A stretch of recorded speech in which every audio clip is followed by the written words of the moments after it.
Student, आज का हमारा टॉपिक है मास एंड वेट। मास और वेट की अगर हम बात करते हैं तो आपसे पूछा जाता है कई बार आपका वेट कितना है। आप बताते हो आपका वेट है 50 kg, 40 kg, तो केजी की फॉर्म में आप अपना वेट बताते हैं, जबकि ये करेक्ट नहीं है। KG is the SI unit of mass. Mass जो है वो केजी में मेजर होता है, जबकि वेट केजी में नहीं होता। तो कहते हैं वेट किस में मेजर होता है।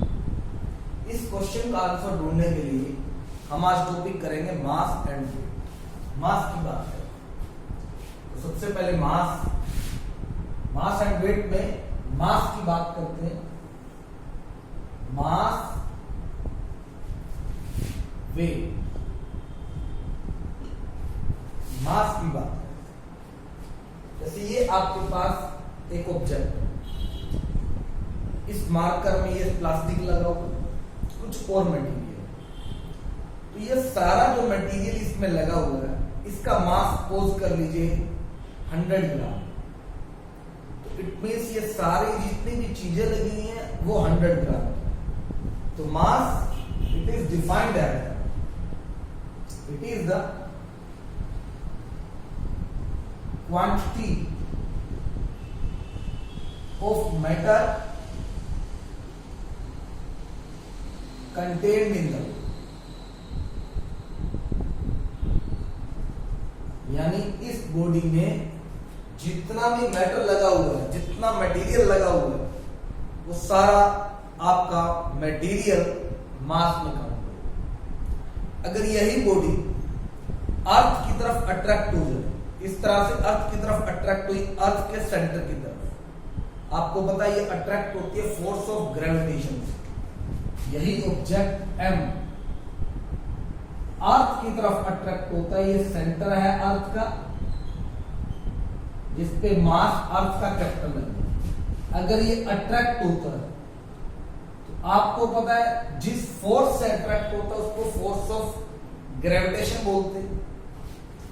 F इज इक्वल टू आपने पढ़ा था ma, लेकिन जब बॉडी ऊपर से नीचे आती है तो उस एक्सेलरेशन को बोलते हैं एक्सेलरेशन ड्यू टू ग्रेविटी। तो F किसके इक्वल आ जाएगा, ma की बजाय mg। तो हम ये कह सकते हैं वेट होता है it is the force with which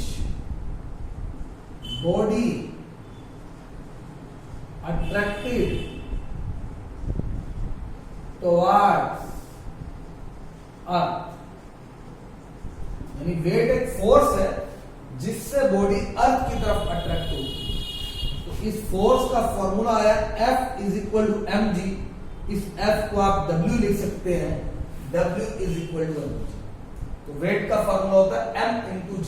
it means अगर किसी बॉडी का मास 50 kg तो उसका वेट होगा m इंटू जी। जी अप्रोक्सीमेट अर्थ के लिए 10 मीटर पर सेकेंड स्क्वायर ले लेते हैं। इट मींस उसका वेट होगा 50 इंटू 10, 500 न्यूटन, क्योंकि फोर्स है, फोर्स का ऐसा ही न्यूटन होता है।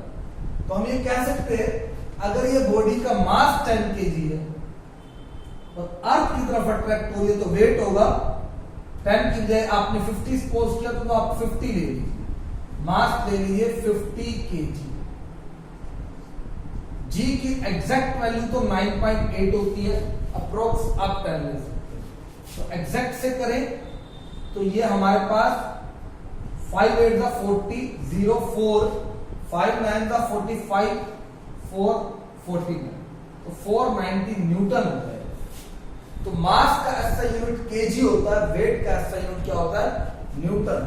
तो आप ये कह सकते हो the SI unit of mass is kilogram, means kg। यहां करते हैं the SI unit of weight is Newton n। अब मास जो है इसमें आपने किया 50 केजी, 50 मैग्नीट्यूड है, कोई डायरेक्शन नहीं है मास की, इसलिए मास एक स्केलर क्वांटिटी है। मास है स्केलर क्वांटिटी जिसका मैग्नीट्यूड है, कोई डायरेक्शन नहीं है। जबकि वेट की बात करते हैं, वेट एक वेक्टर क्वांटिटी है, क्योंकि वेट फोर्स है, फोर्स वेक्टर क्वांटिटी है, तो वेट भी वेक्टर क्वांटिटी है। इसके अलावा मास को मेजर किससे करते हैं? मास को मेजर करते हैं, आप बाजार में जाते हो सब्जी लेने, तो आपको तराजू में वो सब्जी को तोल के देता है, उस तराजू को आप बोल सकते हो फिजिकल बैलेंस। क्या बोलते हैं उसको? Physical balance. तो इसको मेजर करते हैं फिजिकल बैलेंस, फिजिकल बैलेंस। जबकि अगर वेट की बात की जाए तो इसको मेजर करते हैं स्प्रिंग बैलेंस। अब ये स्प्रिंग बैलेंस क्या होता है? स्प्रिंग बैलेंस भी इस तरह का बैलेंस होगा जिसके एक साइड केजी में होगा, एक साइड न्यूटन में होगा, यानी जो भी मास होगा उसको वेट में कन्वर्ट करके बताया होगा, तो वहां आपको वेट पता चल जाएगा। जैसे 10 केजी m इंटू जी, तो 10 इंटू 10 100 न्यूटन, 1 केजी है तो 10 न्यूटन, तो इस तरह से 1 केजी के सामने 10 न्यूटन लिखा होगा, तो ये हमारे पास वेट साथ साथ मेजर हो जाएगा, वो स्प्रिंग बैलेंस। नेक्स्ट बात करते हैं, mass is constant everywhere. Mass is constant everywhere, मतलब जितनी भी जगह है, जैसे चाहे अर्थ पे देख लें, चाहे मून पे, आप अर्थ पे चले जाओ, मून पे चले जाओ, आपका मास अगर 50 केजी है तो 50 ही रहेगा, कम ज्यादा नहीं होने वाला, क्योंकि उसमें से मैटर उतना ही रहेगा। ये मटेरियल जितना लगा हुआ है, चाहे आप कहीं भी ले जाओ, ये मटेरियल इतना ही रहेगा, ये कम ज्यादा नहीं होगा, इसलिए कांस्टेंट रहेगा। जबकि वेट, वेट का फॉर्मूला था W = mg। इस एक्सेलरेशन ड्यू टू ग्रेविटी की वैल्यू अर्थ के लिए तो 9.8 होती है, मून के लिए वैल्यू चेंज हो जाएगी, क्योंकि ये G डिपेंड करता है R पे, डिस्टेंस पे। R रेडियस ऑफ अर्थ कुछ हो रहा है, रेडियस ऑफ मून कुछ हो रहा है, तो रेडियस सबकी प्लैनेट की अलग अलग है, इसलिए ग्रेविटी भी क्या होगी? अलग अलग। तो G change from place to place, अगर G चेंज होगा तो वेट भी क्या हो जाएगा? चेंज। तो वेट चेंज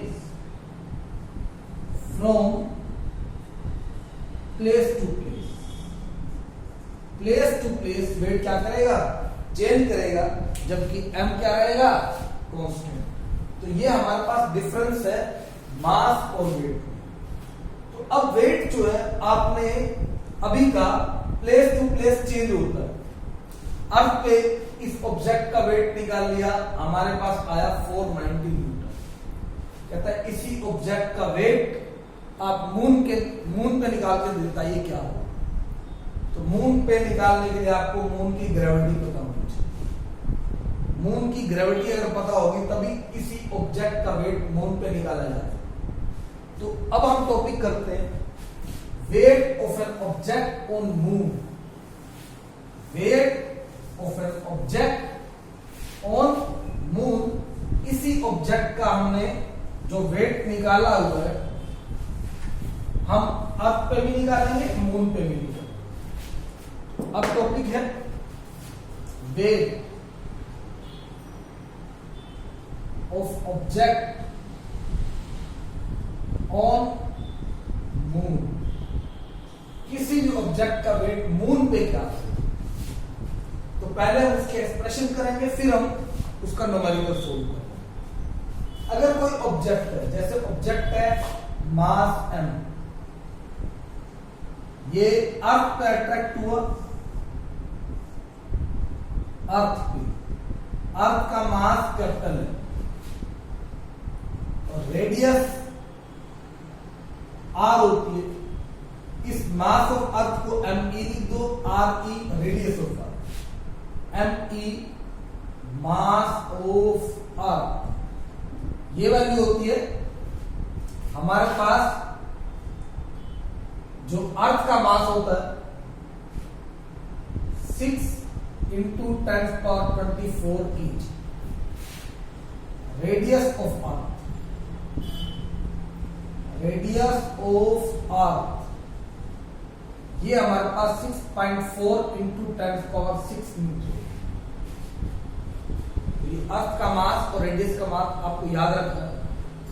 ये हो सकता है स्टेटमेंट में गिवन हो कई बार, अदरवाइज आपको अपनी तरफ से भी पुट करना है। ये एम आ गया आर। अर्थ की ग्रेविटी हमने निकाली थी। अर्थ की ग्रेविटी आपने 9.8 निकाली थी इस डाटा को यूज करके। तो सेम हम लॉ ऑफ ग्रेविटेशन लगा लेते हैं। F इज इक्वल G, एक ऑब्जेक्ट है स्मॉल m, एक है m e, बाय ये रेडियस r e उसका स्पीड। ये फोर्स आएगी अर्थ पे या wait of an object on earth भी ले सकते। ये इक्वेशन है। अब इसी ऑब्जेक्ट को हम मून पे ले जाते हैं। ऑब्जेक्ट को कहां ले जाओ? मून पे। तो सेम ऑब्जेक्ट है m, ये आप ले गए मून पे।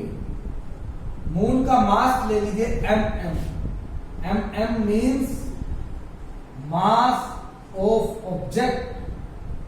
ये आपके पास mm मास ऑफ मून। ये ले लीजिए rm means radius of moon. आपको बता दें मास ऑफ मून जो है ये वैल्यू होती है 7.4 10⁻22 kg। ये आपके पास होती है। तो अगर इन दोनों में कंपैरिजन करें तो अर्थ का मास मून के मास से बड़ा है। कितना बड़ा है आप करते हैं? पहले आप ये एक्सप्रेशन निकालें, इक्वेशन सेकंड Fm निकाल दो। फोर्स ऑन मून की बात करें तो कैपिटल G सेम रहता है, ऑब्जेक्ट का मास सेम है। Mass of moon by radius of moon का स्क्वायर। इक्वेशन 2, ये weight of an object on moon आता है। Weight of an object on moon. अब divide equation 2 by equation 2 by 1 कर दीजिए, यानी Wm बाय We क्या आएगा? Gm mm by Rm। Divide करेंगे ये तो ये रेसिप्रोकल हो जाएगा। Re का स्क्वायर बाय Gmm, यानी Wm को We से डिवाइड किया। जब ये टर्म डिवाइड में जाएगी तो रेसिप्रोकल हो जाएगी। तो G से G, M से क्या है? Wm by We। ये हमारे पास आया mm by Rm square into Re का स्क्वायर बाय Me। इसको हम इस तरफ से लिख सकते हैं mm बाय Me, ये इकट्ठे कर दिया हमने, इनटू Re का स्क्वायर बाय Rm का। इस स्क्वायर को कंबाइन करके mm by Me into Re by Rm whole square. ये आया Wm बाय We। अब आपको ये रिलेशन बताना चाहिए। अर्थ की रेडियस ये है, मून की रेडियस ये है। तो अर्थ की रेडियस Re, ये सुनो पहले मास से कर लेते हैं। अर्थ का मास ये है और मून का मास ये है। तो अर्थ का मास मून के मास से, यहां पावर है 24, यहां पावर है 22, तो लगभग 100 टाइम्स से ज्यादा है। तो अर्थ का मास मून के मास से 100 टाइम्स ज्यादा। इसी तरह इसकी रेडियस अगर किलोमीटर में लिखें तो 6400 किलोमीटर होती है, जबकि रेडियस मून की होती है 1700। तो 1700 को 4 टाइम्स करेंगे तो 6800 बनता है। तो हम कहेंगे अप्रोक्सीमेट अर्थ की रेडियस मून की रेडियस का 4 टाइम्स। ये 1700 है, ये 6400 है किलोमीटर में, तो अप्रोक्सीमेट 4 टाइम्स।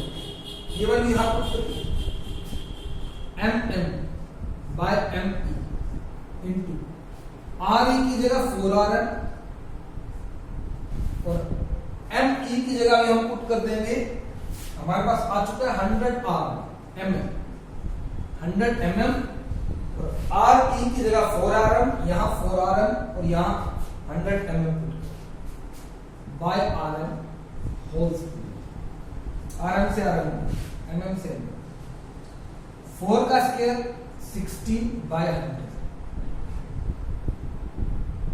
अगर सॉल्व करेंगे 16 6 96, 4 40, 16 2 32, तो 1 बाय 6.2 है। तो 1 बाय 6.2 को आप अप्रोक्स लिख सकते हैं 1 बाय 6 होल नंबर। तो Wm by W is equal to 1 by 6, तो Wm आएगा 1 बाय 6 ऑफ W, यानी ये ऑब्जेक्ट जितना भी वेट अर्थ पे लाएगा उसका अगर 1 बाय 6 कर दें तो मून पे वेट आ जाएगा। करके देखिए, हमने कहा था ऑब्जेक्ट है 50 kg, m 50 kg। अब ये m अर्थ पे हो मून पे हो सेम रहेगा, ये मास अर्थ पे भी यही है मून पे भी यही है। तो वेट ऑन अर्थ, वेट करते हैं W is equal to mg, m 50 है, g की वैल्यू आएगी 9.8, पॉइंट हटाएंगे, हमने सोल्व कर चुके हैं 490 न्यूटन सोल्व किया। अब अगर ये ऑब्जेक्ट का वेट, ये अर्थ पे आया ऑब्जेक्ट का वेट, ऑब्जेक्ट का वेट मून पे होगा तो आपको पता है 1 बाय 6 होता है, तो इसका 1 बाय 6 कर दो तो वो ऑब्जेक्ट का वेट मून पे आ जाएगा। 6 8 जा 48, 1 0 10, 6 1 जा 6, 4 40, 6 6 जा 36, 4 40, तो आप ये कह सकते हो 81.6 न्यूटन अप्रोक्सीमेट आ रहा है। तो यानी ये जब अर्थ पे था तो वेट था 490 न्यूटन, जब ऑब्जेक्ट मून पे गया तो वेट रह गया 81.6 न्यूटन। ऑब्जेक्ट का मास अर्थ पे भी 50 है, मून पे भी क्या रहेगा 50। ग्रेविटी की बात कर रहे हैं, अर्थ की ग्रेविटी अगर g है तो मून की ग्रेविटी 1 बाय 6 ऑफ g होगी, यानी अर्थ की ग्रेविटी का क्या होगी 1 बाय 6। तो इस तरह से आप न्यूमेरिकल सोल्व कर सकते हैं।